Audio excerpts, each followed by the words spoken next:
Joining me now, Mark George, the CEO of Norfolk Southern. Mark, it's great to be speaking with you today. You're fresh off of earnings this morning, better than expected results. Investors really focusing on service and efficiency improvements and the fact that you continue to bring that operating ratio lower. Walk me through how that sets you up for 2025.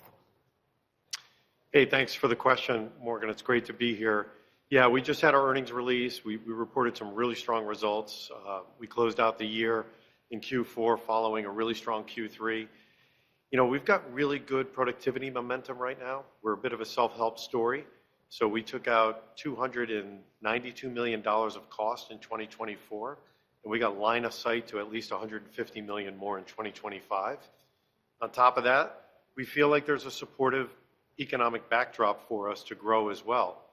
You know, we actually took on 5% more volume growth in 2024. We're seeing runway for at least another few points probably in 2025. And our network is running really, really well right now. So we're hungry for growth. We can accommodate it. And the performance on the network is spectacular. Our train speeds are up like 10%. And our safety metrics are improving at the same time. So it's a good story, and I feel like the momentum is there. How much of that is a reflection of the strength of the economy? How much of that is the fact that you are improving service, you are improving safety, and you're retaking market share? Yeah, that's a great question. Yes, it's a little bit of both. I think the consumer remains strong. We're seeing that in our intermodal volumes. But at the same time, we know we're recapturing share because of our improving service product. So I'd say on the merchandise side or the industrial product side, we're finding more and more opportunities to take back some share that we had lost after a few years of weak service. And on intermodal, it's a combination. We're taking share off the highway, as well as we're taking basically growth that's in the marketplace. When we talk about intermodal, we're talking about containers that tend to be filled with goods that are ultimately going to be sold to consumers.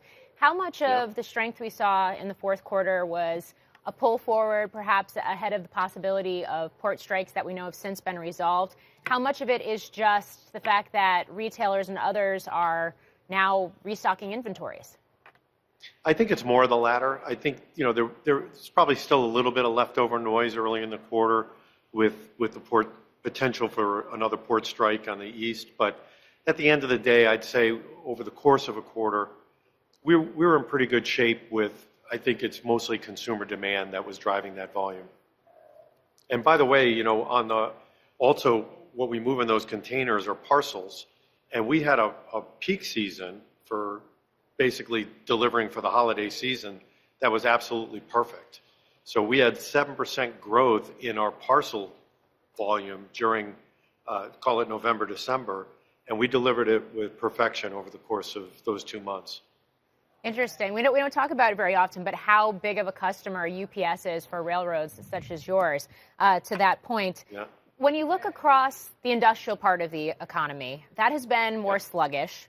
We have the Trump administration coming in, big focus on trying to reignite that, in part with an energy renaissance, in part with trying to bring more manufacturing back to the U.S. specifically. Do you think this is the year where that begins to inflect and become stronger? I think there's a good chance that we start to see even more activity this year. I mean, we had, 149 active industrial development projects happening on our network this year. These things take time. They take time, for them to really start to gain traction and manifest into a live factory with volume. I think that activity is picking up for sure. How about coal? Expectations for that this year between AI, energy demand, and focus on power generation domestically, and then on steel making, including export?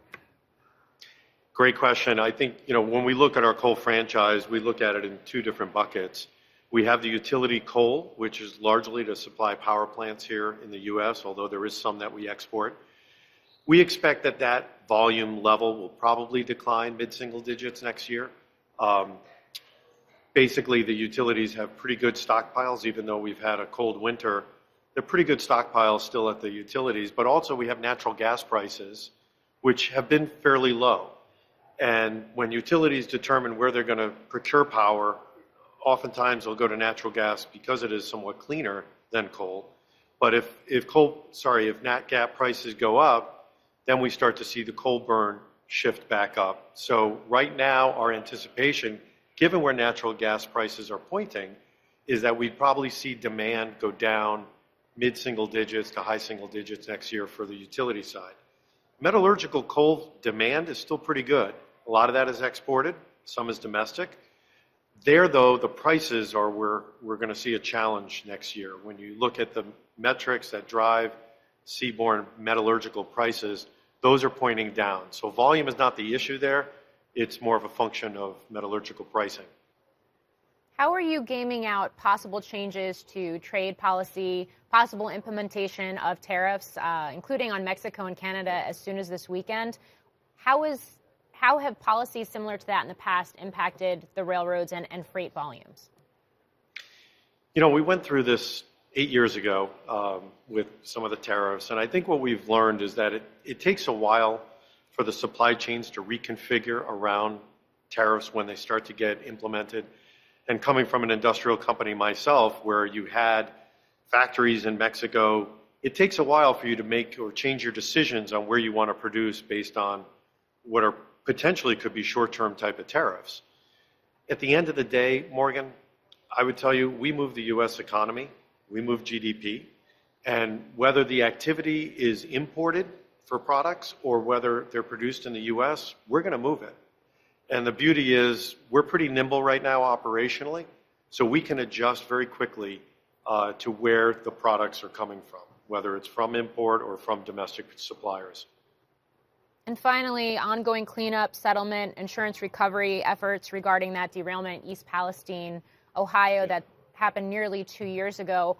Where are you in that process, and how to think about that with the forecast and with this improvement in service and moving beyond it?